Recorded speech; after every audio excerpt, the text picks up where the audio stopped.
تو میرے نزدیک ایک صورت یہ ہے، آج میں تھوڑا سا اضافہ کر رہا ہوں، جو کل میں نے یہ سائیکل کا تذکرہ کیا تھا، تو ہمارے اس دنیا میں ایک سائیکل اور بھی چلتا ہے۔ جن حضرات کو جغرافیہ جو پڑھا ہوگا کہیں 9ویں 10ویں میں، وہ کچھ یاد ہو تو وہ ذرا ذہن میں تازہ کریں۔ ہماری زمین جھکی ہوئی ہے 66 درجے کے زاویے پر، جس کا نتیجہ یہ نکلتا ہے کہ جب یہ سورج کے گرد خود چکر لگاتی ہوئی سورج کے گرد چکر لگا رہی ہے، یہ زمین، یہ فضا کی رقاصہ کے مانند ہے، یہ زمین، یہ فضا کی رقاصہ آدم نو کے انتظار میں ہے۔ احمد ندیم قاسمی نے کبھی کوئی غزل کہی تھی، شعر بڑا پیارا ہے یہ زمین، یہ فضا کی رقاصہ آدم نو کے انتظار میں ہے، کوئی نیا آدم آئے۔ یہ آدم تو بڑا بوسیدہ ہو گیا، فرسودہ ہو گیا، بہت پستیوں میں گر گیا، اب تو کوئی اور آدم چاہیے جو ذرا بلند ہمت آدم ہو،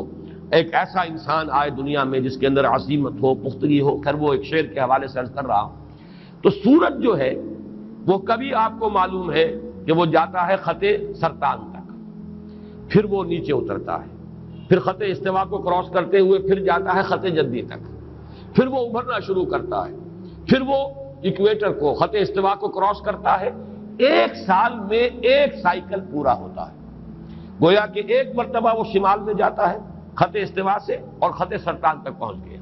پھر اس کی وہ جنوب کی طرف ڈائریکشن شروع ہوتی ہے، اور پھر وہ ایکویٹر کو کراس کرتا ہوا وہ خط جدی تک پہنچ جاتا ہے، پھر وہاں سے کھڑا ہوتا ہے، پھر وہ اوپر جاتا ہے۔ تو یہ سائیکلز جو ہیں، جو میں نے کہا انسان کے اپنے اندر بھی اس کی باطنی کیفیات، اس کی نفسیات میں بھی یہ سائیکلز آتے ہیں۔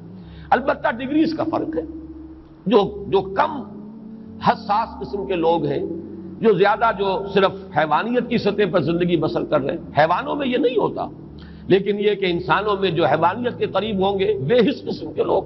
ان میں یہ جو اپ اینڈ ڈاؤن ہے یہ بہت کم ہوگا، نہ ہونے کے برابر۔ جو زیادہ حساس ہے ان میں اس کا ایمپلیٹیوڈ جو ہے بڑھ جائے گا، اونچائی بھی اور نیچائی بھی،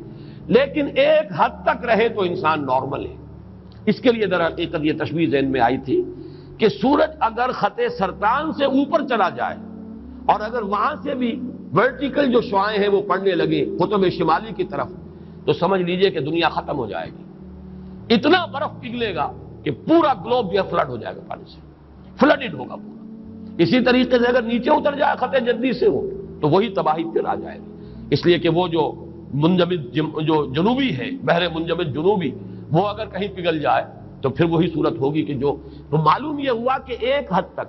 یہ سورج کی جو سائیکل ہے، اگر یہ سرطان سے جدی تک رہے تب تو ہے عافیت اور خیریت۔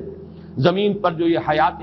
دنیاوی ہے، حیات زمینی، اس کا سلسلہ قائم رہ سکتا ہے۔ یہ کہیں بڑھ جائے تو پھر ختم ہو جائے گا سارا۔ یہی معاملہ ہے کہ یہ اپ اینڈ ڈاؤن موومنٹ جو ہے انسان کی باطنی کیفیات کی، ایک حد تک رہے تو یہ انسان نارمل ہے، ایک حد سے بڑھ جائے تو اسی کو ہم کہتے ہیں کہ اب یہ توازن ذہنی قائم نہیں رہا۔